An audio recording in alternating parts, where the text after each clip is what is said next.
nos ve, nos escucha. Sí, muy bien, 100% y muy agradecido por la invitación. Muy buenos días. Buenos días, almirante. No, y gracias a usted nuevamente. Almirante, eh, no solamente se vive esta guerra interna, considero y como periodista le transmito esta preocupación. El terrorismo también puede ser mediático. Toda esta información o mala información o noticias falsas que circulan en redes generan de una u otra manera preocupación entre la gente.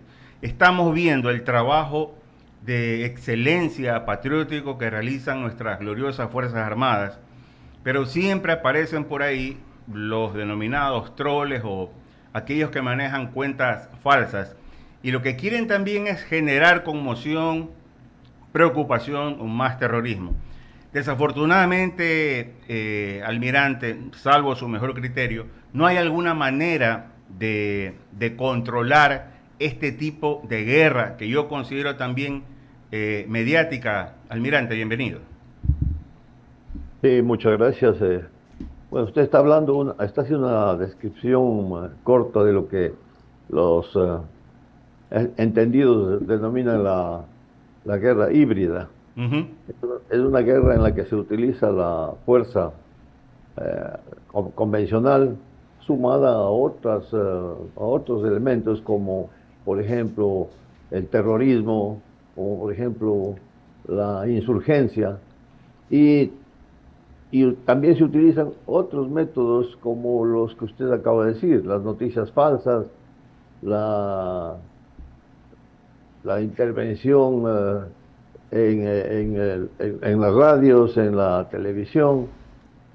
En resumen, es una nueva forma, una nueva estrategia en la que estamos enfrentando y le corresponde a quien está dirigiendo las operaciones militares en este momento, o sea, el Comando Conjunto, Uh -huh. le corresponde considerar todas estas posibilidades y tomar las contramedidas necesarias para minimizar sus efectos, porque destruir la moral del pueblo, Así es. acabar con la moral del pueblo es uno de los objetivos Uh -huh. de esa, de esa, de las maniobras que están haciendo los enemigos del Estado, en este caso los grupos de delincuencia internacional organizada.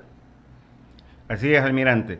Y en este sentido, el trabajo de nosotros, los medios de comunicación formales, responsables y sobre todo con amor a la patria, estamos en la necesidad de no ser parte de esa desinformación que, como usted bien señala, está afectando la moral y es lo que no podemos, al menos a nuestros soldados y policías que están en la calle, caramba, me alegra cómo los reciben con alegría, con entusiasmo, con optimismo, así que esa moral, tanto para los ciudadanos como para nuestros soldados, no puede caer, almirante. Usted que fue ministro de Defensa y que es una persona que mentalmente está retroalimentándose de lo que sucede a nivel mundial, a más de Colombia, a más de México, ¿qué otros países a nivel mundial, almirante, viven este tipo de guerra no convencional? Yo no quiero equivocarme, pero sí puedo ser enfático en decir que en América, en Latinoamérica especialmente, el Ecuador es el primer país que ha considerado la posibilidad de actuar con un conflicto armado interno. Ya. Anteriormente tuvimos creo que 11 o 12 estados de excepción, Uh -huh. en donde claramente se notó el error que había al considerar lo que estaba sucediendo como actos de delincuencia común. Y eso no era así. Esto que estamos viviendo tiene su génesis en todo lo que ya vivió México. Uh -huh. México es la que ha exportado estos grupos de delincuencia transnacional organizada a través de los cárteles de ese país del norte, como son el grupo de Sinaloa o el grupo de Jalisco Nueva Generación.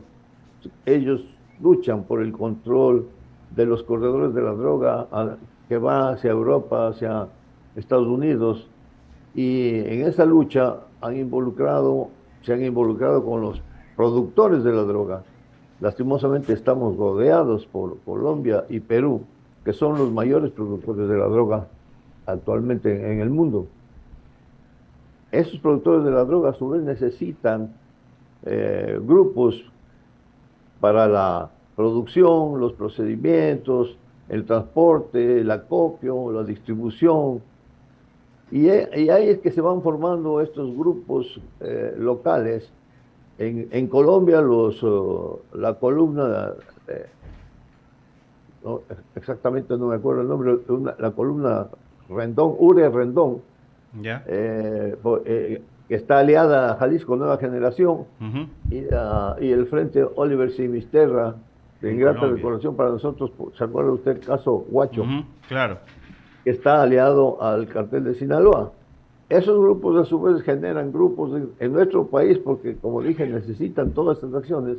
Y ahí tenemos los tiguerones, los lobos, los Johnny Killers que están con los de Jalisco Nueva Generación, los choneros, los lagartos, los patones que están con Sinaloa. Entonces, esto es un entramado internacional, Ujú. y tratar esto como que era delincuencia común, esa era la equivocación, la mayor equivocación que había. Así Por es. esa razón es que los estados de excepción nunca dieron Así resultado, es. más bien fueron motivo de burla, y los grupos de delincuencia transnacional organizada se iban fortaleciendo cada vez más aquí en este país, pero por sobre todo copando los recintos penitenciarios como sus centros de mando y control, concepto completamente nuevo para nosotros, pero que ya fue utilizado en otras épocas, desde otras épocas, mejor dicho, en México y Colombia. Correcto, almirante. Y antes de darle paso a mi compañero el abogado Ramiro Cepeda, decirle que en este panel desde el año pasado, Ramiro y quien le habla, sostuvimos el tema de militarizar el Ecuador. No, no es tarde, almirante, no es tarde, pero como usted bien señala, se aplicaron un sinnúmero de estados de excepciones que no sirvieron para nada. Le doy el paso a mi compañero el abogado Ramiro Cepeda. Almirante, buenos días, ¿cómo le va? Ramiro Cepeda le saluda. Buenos días, Ramiro. Qué gusto volver a estar frente a usted en estos El gusto es todo mío, almirante. ¿Qué no había antes y qué hay ahora para que el estamento armado salga con decisión a tomar las armas como fueron formados y a resolver el tema como es su deber con el respaldo de la ley y de todo el país, que cobijados bajo una misma bandera les están dando toda la fuerza al estamento armado para que así sea? ¿Acaso en su lectura de aquellos decretos estábamos diciendo que faltaba objetividad en el análisis del conflicto o falta de decisión política de quien debía tomarla?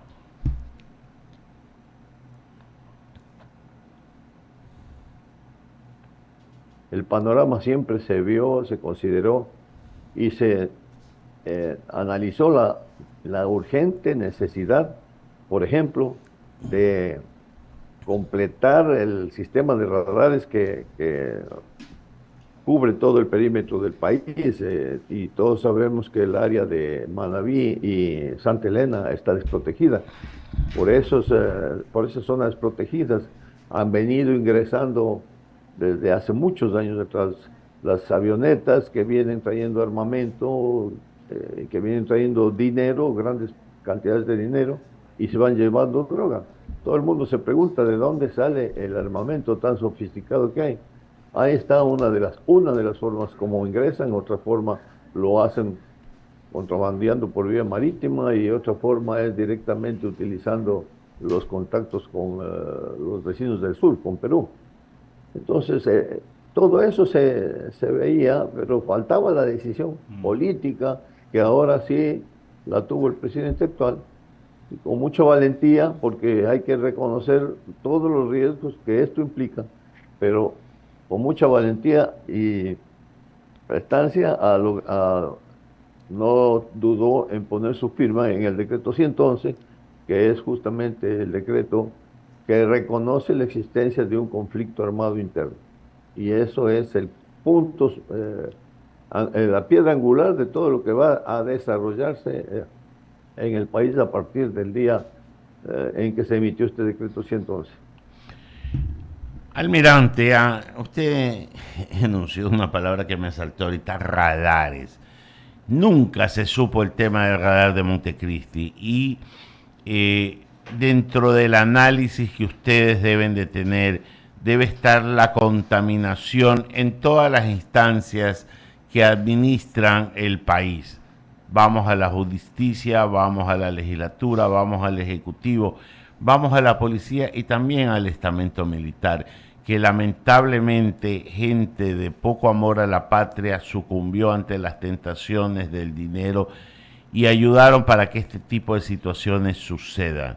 Se ha podido suplir, no quiero que me digan dónde, pero el tema del control aéreo, que es básico, pues tenemos una costa tan extensa y tenemos una geografía. En este país se conjugan todas las cosas para hacer las cosas, para ser productivo, y resulta quienes lo han visto con ojos de negocio ha sido el mal y no el bien, porque tienen el acceso al mar, tienen el acceso al aéreo, tienen el sistema financiero porque existe el dólar como moneda y no tienen que andar en mucho cambio.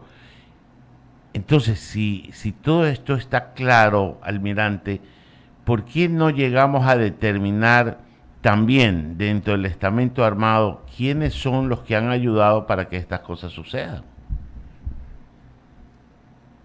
Usted ha hecho una buena descripción de lo que está sucediendo. Esto no es nuevo, esto ha venido ocurriendo.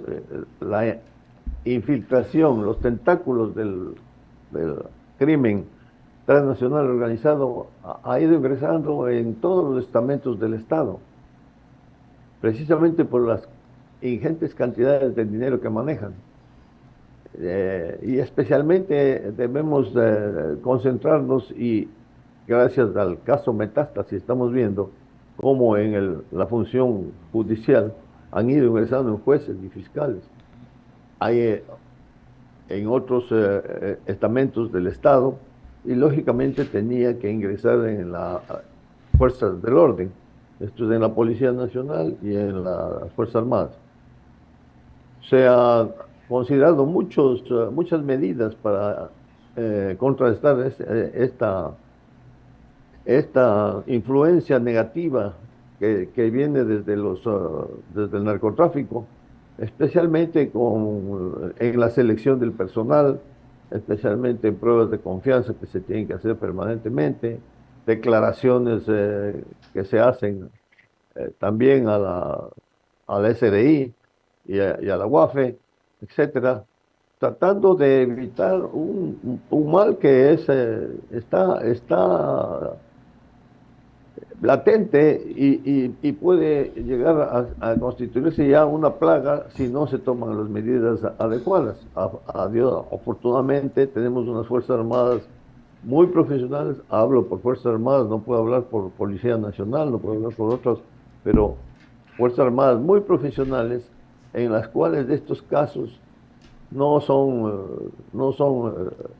la mayoría, o mejor dicho, el porcentaje de estos casos es muy pequeño, y es más en los niveles inferiores que pueden ser mayormente tentados ante la presencia de dinero que todo el mundo necesita. Sí, hubo casos que mancharon en algún momento a la institución, y eso hay que resolverse, como fue el del notario Cabrera y fue el del Don Nasa, solo para hablar dos casos puntuales de dinero en que tuvo una participación no muy feliz del estamento militar. Pero en todo caso, almirante, ¿usted cree que el profesionalismo de nuestras Fuerzas Armadas están a la altura de la situación o habría que de alguna manera, sin desmerecer la formación que tienen, invocar a la ayuda internacional? Porque si hay algo que nos falta como país es acceso a una tecnología mucho más avanzada, a quienes los cárteles de la droga sí tienen acceso, porque no tienen que hacer contrataciones, no tienen que hacer TDRs, no tienen que hacer subastas ni nada por el estilo, sino que van directamente, las compran en el mercado negro y la tienen.